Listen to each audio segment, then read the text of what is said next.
Kalbaryo sa mga residente ug motorista sa tulay sa Matina, Apangi, Davao City matapos na gayon.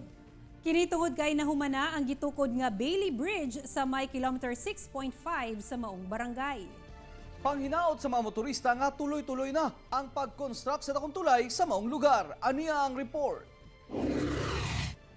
Sa ginabuhat nga tulay sa kilometer 6.5 sa Matina, Apangi, human natapos ug maagian na ang Bailey Bridge.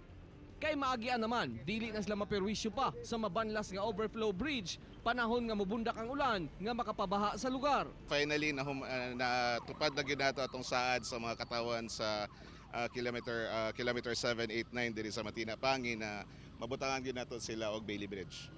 Sa maong Bailey Bridge nga taas ug lisod na abton sa baha, gikalipay gayud sa mga motorista. So okay man. Mas okay na diri. Oo. Mas nalipay na mo, di mo maglisod. Oh, lipay eh. Sa tanan naman sir, mawala yung kahasolan eh. Oh, wala na. Wala na. Okay na kayo. Okay ra kayo. Mas okay dere dere di na kuan. Di na maglisod og subila. Sa ubos. Subidaw nang gigito.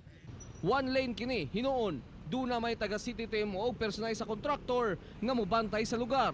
Ang dagkong truck dili pwede sa Bailey Bridge. Inay sa overflow sila moagi kay dili man gubaon kini sa kontraktor.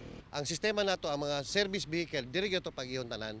Kung na may mga dagkong truck nga moagi, so dito to sa Pisayla sa dito nga luma nga dito kay madaot tungod nato ang dalan diri kung pagyan pa nato dagkong truck.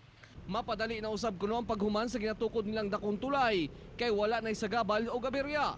Sa mga nanglabay nga kahasol, nangayo sila og pasaylo kay dili kuno nila kontrolado ang lakat sa panahon. So hangyo lang ko sa inyo ha nga gamayng pagsabot sa among ginahitrabaho karon kay ginaypaningkamutan gyud namo nga dili kamo madisturbo sa inyong pag-agi og paningkamutan po namo ni nga kining ginahimo namong tulay diri mahuman og sayo.